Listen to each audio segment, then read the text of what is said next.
iyo uriko urubaka ikintu utegerezwa gutahura yuko atari buri muntu wese azogutahura. Iyo ufise umugambi wawe utegerezwa gutahura yuko atari umuntu wese azogutahura. Si vyiza kubwira abantu abo ari bo bose imigambi yawe kuko si bose bagutahura. Bafise uburenganzira ku vyo biyumvira, nawe ufise uburenganzira bwo kugaya ivyo bakwiyumvirako.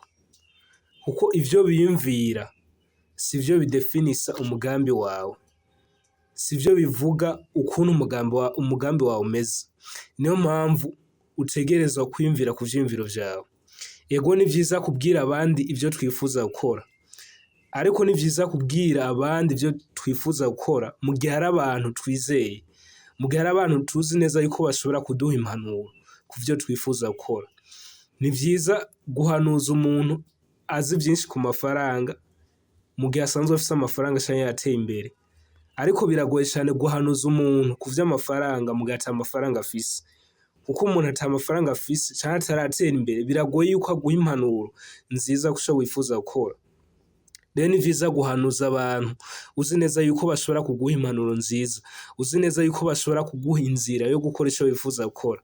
Kuko si buri muntu wese ashobora kukubwira ukuntu utegerezwa gukora ico wifuza gukora. Rero ni vyiza kumenya abo uhanuza, abo ukurako impanuro. Kino ni ikintu gikenewe cane.